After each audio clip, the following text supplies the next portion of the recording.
Olá, boa tarde. Estamos começando mais uma Quinta Técnica. Sejam bem-vindos ao nosso programa que acontece toda quinta-feira,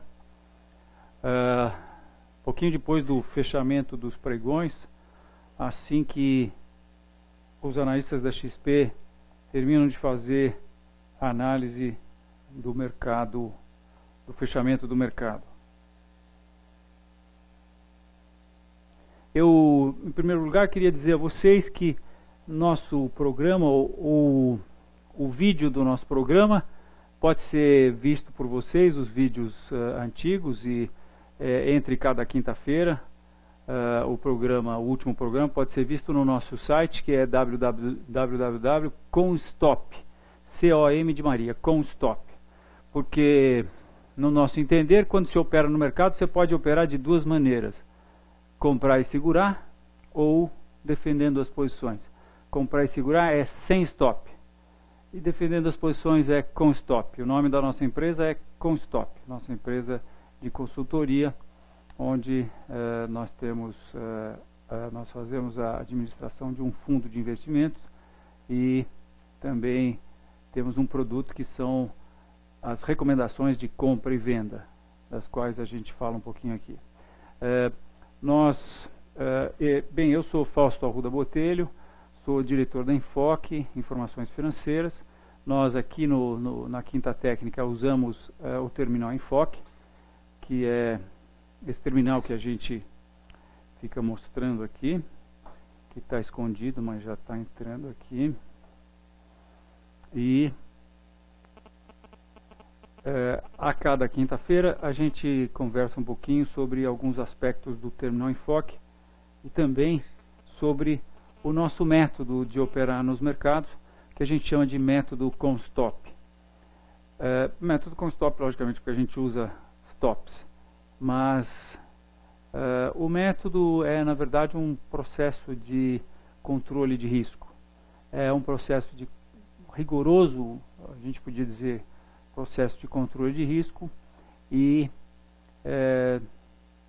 numa situação em que a gente procura operar com as chances a nosso favor.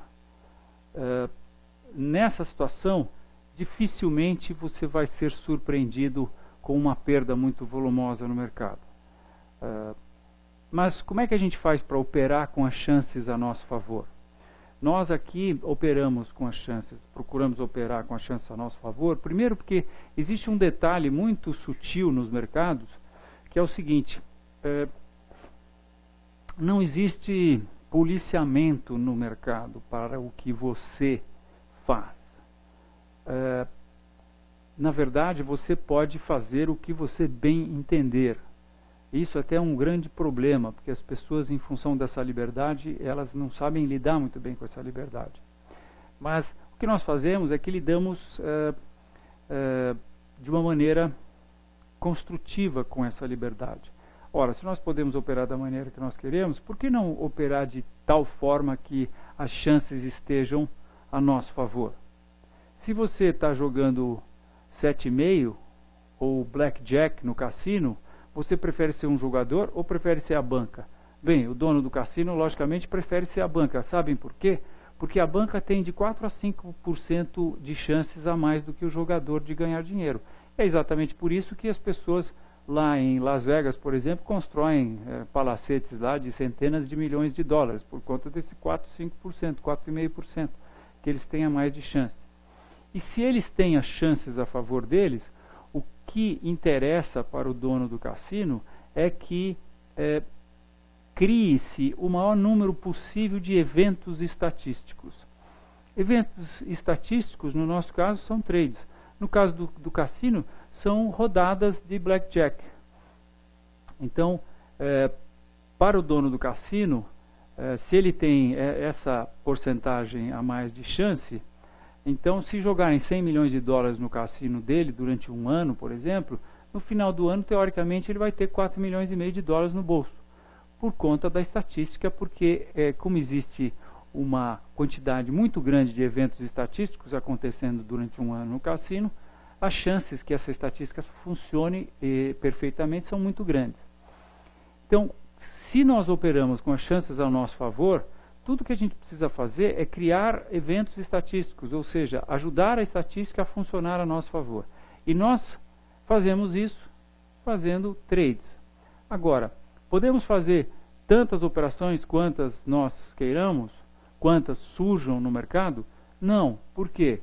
Porque acoplado a um processo de se operar com as chances a nosso favor, a gente tem o processo de controle de risco, que é a coisa mais importante que existe, porque sem controle de risco você está sujeito a entrar num processo bipolar aqui no seu intelecto, no seu psicológico, e isso, uma vez acontecido, não deixa qualquer pessoa ter sucesso nos mercados. Mas como é que a gente faz para operar com as chances a nosso favor? Nós operamos com as chances ao nosso favor, primeiro porque nós usamos a nossa análise técnica.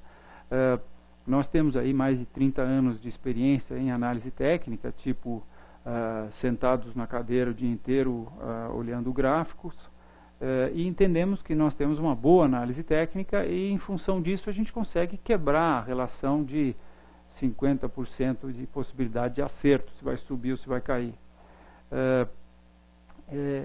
E aí a gente já quebra um pouco, já traz um pouco as chances a nosso favor.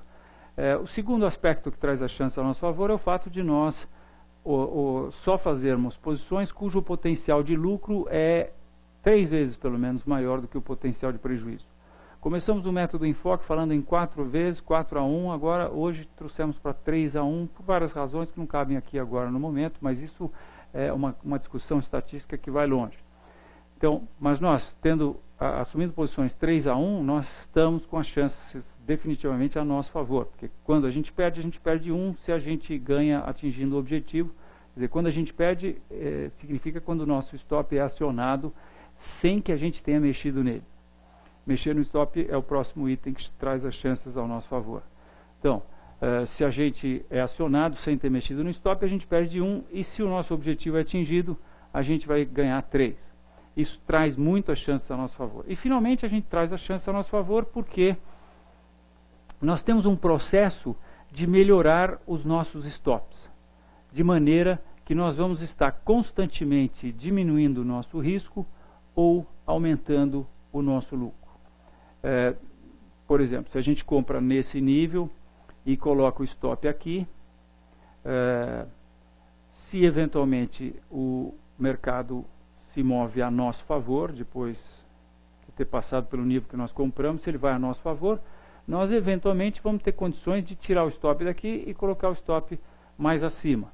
E se nessa hora a gente perdia 1 aqui, nós vamos estar perdendo meio aqui, e eventualmente nós temos condições de passar o stop para cima do nosso preço de compra, e a partir daí a gente já não está mais diminuindo o risco, a gente vai estar aumentando o lucro, porque do preço que está o stop até o preço que nós compramos passa a ser o nosso lucro. Então, com essas 3 situações, a gente traz as chances muito a nosso favor. E aí o que nós precisamos é ajustar isso fazendo o maior número de posições possível, desde que a gente respeite os limites de risco que a gente se impõe. Bem, em termos de limite de risco, você tem que pensar no limite de risco por operação e no limite de risco por mês. E por ano também, mas por ano está um pouco mais distante. Vamos pensar no limite por operação e por mês. A gente entende que é muito fácil você chegar no seu limite de risco por mês. Basta você saber quanto você quer ganhar por mês. E nós, por exemplo, administrando o fundo Constop, temos uma meta de ganhar 150% do CDI. Sabe por quê? Porque se nós conseguirmos dar um resultado, não estamos conseguindo ainda, eu tenho esperança que nós vamos conseguir, mas nós estamos acima do CDI,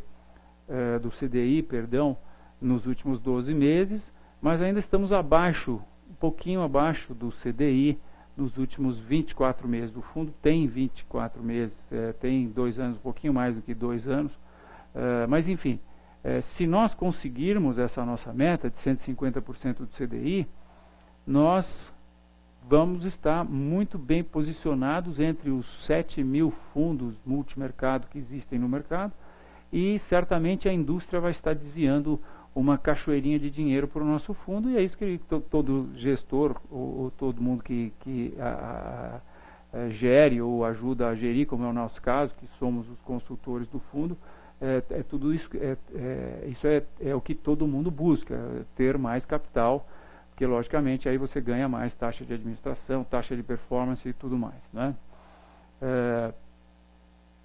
Muito bem. Então, se você parte do princípio de quanto você quer por mês, é muito simples você chegar a quanto deve ser o seu risco por mês. Ora, se eu quero ganhar 150% do CDI, vamos dizer que isso seja 1% ao mês, tá certo? Digamos que o CDI, hipoteticamente, vamos falar, a gente até podia falar em 0,9. Vamos dizer que o CDI está em torno de 0,6 e 150 seria 0,9. Então, se nós queremos ganhar, e vamos arredondar aí para 1%. Então, se nós queremos ganhar 1% ao mês, quanto nós vamos nos permitir perder no mês? Eu entendo que a resposta é muito simples. No máximo, o que você quer ganhar.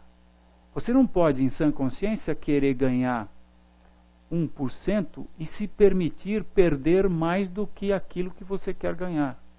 Então, à medida que a gente define quanto que a gente quer ganhar num mês, está automaticamente, no nosso entender, da maneira como nós vemos o processo de administração de risco. Então, se você define quanto você quer ganhar no mês, está automaticamente também definido quanto você pode perder no mês. Muito bem. Nós, no fundo Constop, administramos ou recomendamos, fazemos as nossas recomendações para o gestor de maneira que a gente não arrisque nunca mais do que 1% ao mês. No momento, por exemplo, nós estamos com 6 ou 7 posições. Hoje tomamos mais uma posição numa commodity, entramos vendidos numa commodity porque entendemos, enfim, achamos uma boa indicação e estamos expostos a um risco de 0,1%, de 1%. À medida que a gente consome todo o nosso risco, a gente para de operar, a gente não pode pegar mais operações. Mas, eventualmente, à medida que o mercado vai se desenvolvendo, se ele vier a nosso favor, se as posições se mostrarem favoráveis, e se nós formos podendo melhorar os stops, a gente vai abrindo mais risco e, eventualmente, a gente pode fazer mais posições. No mês passado, nós tivemos uma performance muito boa, o mês de fevereiro, tivemos 300 e poucos por cento do CDI, e conseguimos estar durante o carnaval comprados, não, na verdade nós estávamos vendidos em 16 posições. Cada posição nossa, a gente arrisca 0,1% do capital do fundo. Por que 0,1? Olha, porque eu tenho como meta ganhar 1%. Então, eu entendo que eu não preciso arriscar mais do que 0,1% na posição. Como as posições são 3-1, potencial de lucro 3, potencial de prejuízo 1, então se eu arrisco 0,1, eu tenho condições de ganhar 0,3. De maneiras que, na verdade, se eu acertar 3 posições, eu já consigo chegar no 1%, quase, né, 0,9. Lógico que você não acerta todas as posições, você vai estar acertando algumas, errando outras, mas as que a gente erra, a gente procura perder o mínimo possível, e as que a gente acerta, a gente procura ganhar o máximo possível. Mas hoje, antes de analisar, eu quero falar sobre um aspecto específico desse nosso método, que é onde colocar os stops. Nós temos...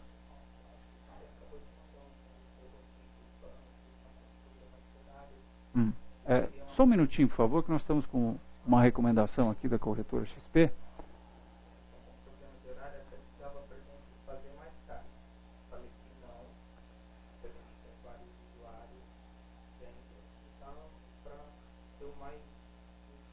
Ok, tá bom.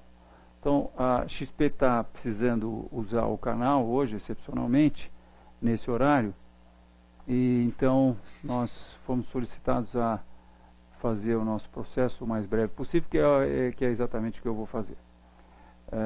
Muito bem, então eu quero mostrar a vocês rapidamente como é que a gente faz, como é o método Constop no que tange o posicionamento dos nossos stops. Nós temos, eu estou aqui mostrando a lista das nossas posições e vou mostrar, por exemplo, uma posição aqui em que nós vendemos nesse nível, aliás, nesse nível vermelho, e pusemos o stop. Não, deixa eu mudar essa posição, deixa eu pegar uma outra que tem mais stops aqui para a gente. Essa outra, por exemplo. Essa é uma posição de Oi. Nós vendemos aqui no nível vermelho e o stop inicial estava aqui e o stop depois veio para cá e depois veio para cá. A nossa ideia é que o stop, bom, em primeiro lugar, as nossas posições são pesquisadas, são pegas no gráfico diário, mas nós usamos o gráfico intraday para administrar o stop dessas posições.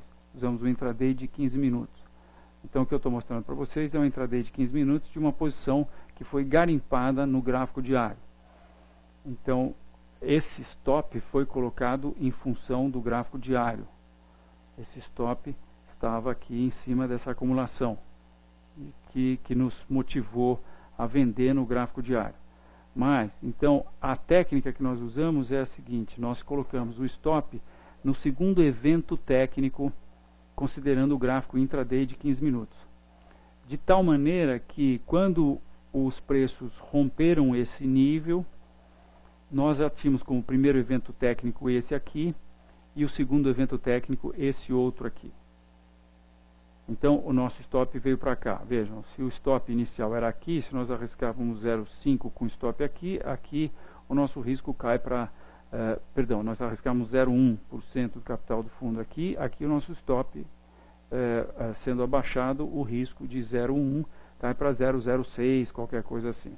E na verdade nós estamos mostrando um outro nível de stop que nós fizemos hoje, porque nós achamos que essa posição estava um pouco devagar e nós quisemos usurpar um pouco do risco dela para que nós pudéssemos abrir uma outra posição. Isso foi excepcional, mas basicamente é assim que a gente faz.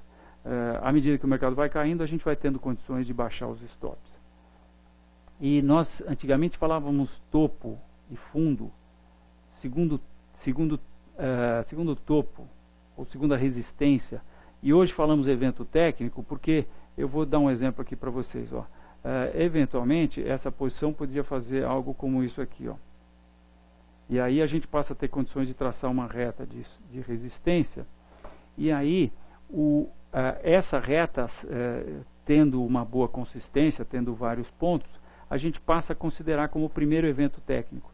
De maneira que nós poderíamos, então, trazer o stop para cima desse nível. Daí, esse nível estaria acima da reta, que é o primeiro evento técnico, e acima da resistência, que seria o segundo evento técnico. Então é isso. Vamos analisar então rapidamente o mercado. Nós tivemos um evento técnico muito importante. Eu estou aqui mostrando o Bovespa à vista para vocês, que é o fato de que este nível, eu entendo que esse nível foi definido pelo último fundo. Isso é muito importante, eu acho, no meu entender. Esse nível do começo de março, esse pequeno fundo do começo de março, ocorreu por conta deste fundo aqui do final de fevereiro, que ocorreu por conta desses dois fundos do final de novembro, e que ocorreu, por sua vez, por conta desse fundo do final de agosto do ano passado. Então, isso tudo aqui é o mesmo nível. Agora, a gente dá mais importância para os eventos mais recentes, de maneira que este fundo do começo de março, eu acho que é o que tem a maior importância. E hoje o mercado perfurou esse fundo, além de ter perfurado também essa reta, que não é assim muito bem definida, tem apenas 2 ou 3 pontos, mas eu acho que ela é importante. Então, se a gente ainda poderia ter um pouco de reserva, por conta que isso não foi pá de cal, mas eu vejo uma força muito grande dos vendidos, pelo simples fato de terem conseguido romper o nível de 56 mil e terem fechado consideravelmente abaixo dos 56 mil. Então, eu estou bastante baixista no curto, médio e longo prazo. Nossa expectativa é que essa perna seja colocada para baixo, ou seja, o mercado cumpra um objetivo que o americano chama de objetivo swing, que seria ele ele fazer agora uma perna igual à anterior, que traria ele para esses fundos aqui de junho, julho do ano passado, de 2012. Então essa é a nossa expectativa para o índice Bovespa. O índice futuro está sim corroborando com essa análise, porque no índice futuro fica um pouco mais claro ainda que o nível onde se encontrou suporte foi rompido. Logicamente, quando um nível como esse é rompido, eu acho que esse nível foi rompido, a gente no dia seguinte vai ficar de olho, porque a gente tem que ter a confirmação desse processo. E se acontecer, mas por outro lado, portanto, se acontecer a confirmação com um fechamento na mínima do dia, amanhã, então nós temos que ter em conta que o mercado está nos dando uma importantíssima indicação técnica. Porque aqui, a mesma consideração que eu fiz com vocês, vale. Este fundo aconteceu, esses dois fundos aqui, final de fevereiro e começo de março, aconteceu por conta desse fundo de novembro, e esse fundo de novembro aconteceu por conta desses 3 fundos aqui de junho, e julho do ano passado, que por sua vez aconteceram por conta do fundo de outubro de 2011 e por conta do fundo de agosto de 2011. Isso aqui é tecnicamente o mesmo nível, minha gente. Então, se isso é tecnicamente o mesmo nível, eu posso até brincar de fazer isso um pouco dinâmico e transformar isso no mesmo nível.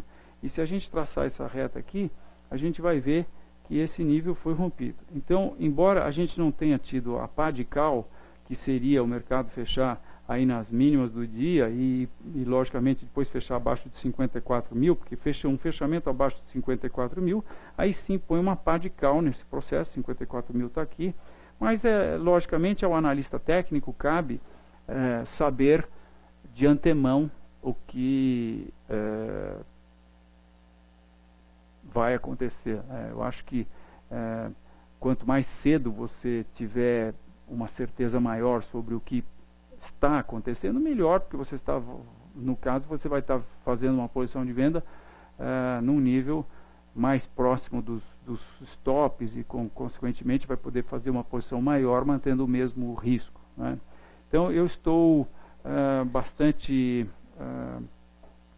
quer dizer, com uma leitura bastante clara que nós temos grandes chances de ou estar vendo esse rompimento ter acontecido hoje, ou, na pior das hipóteses, vermos aí talvez a confecção de uma bandeira de baixa para depois o mercado romper esse nível. Por outro lado, uma reversão, ocorrendo uma reversão amanhã, se nós tivermos algum tipo de formação de reversão, como por exemplo um engolfo com fechamento nas máximas do dia, aí nós vamos ter uma espécie de bull trap, aliás bear trap aqui, armadilha para os vendidos, e nós podemos ter uma recuperação, pelo menos até essa reta aqui, o mercado poderia voltar aí para os 58 mil. Eu não acho que isso é isso que está acontecendo, porque vários outros ativos estão nos mostrando aí uma situação que possa levar a gente ter aí um desfecho negativo para o Bovespa. Eu estou aqui mostrando para vocês o S&P, onde eu vejo esse processo aqui do final de fevereiro e de todo o mês de março tendo sido interrompido, e eu vejo a acumulação dos últimos 4 dias como sendo um processo que deve dar continuidade ao movimento de baixa. E acho que boas chances de a gente ver até, quem sabe, hoje à noite esse processo ser rompido. Então, com o S&P caindo e o Dow Jones também, vejam como fechou feio o Dow Jones, né? Eu acho que aí eu vou até evocar aqui esse nosso gráfico do desacoplamento. O verde é Brasil e o azul é os Estados Unidos. Eu estou vendo que nós estamos caminhando aí a passos largos para virmos, para que haja esse cruzamento, né? Nós até estamos com uma garrafinha de champanhe aqui para tomar um golinho de champanhe. Se acontecer isso, quando acontecer, nós achamos que vai acontecer, porque isso é uma coisa que a gente tem falado há tanto tempo que nós resolvemos tomar um gole de champanhe se acontecer. Muito bem. Então é isso, nós estamos baixistas no curto, médio e longo prazo. E acho que poderia responder uma pergunta, talvez, Júnior?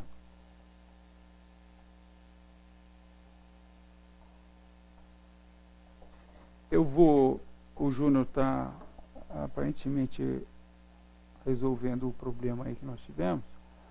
Então eu vou aqui analisar o Petrobras, que eu acho que teve uma indicação hoje de venda. Vamos ver se ela manteve. Sim, manteve. Importante a indicação porque ela ocorre no teste dessa reta que tem 3 pontos. Dessa reta de resistência que tem 3 pontos. Nós entendemos que isso aqui foi uma deriva. Deriva é um processo em que os preços ficam deslizando no sentido do movimento principal. Tá?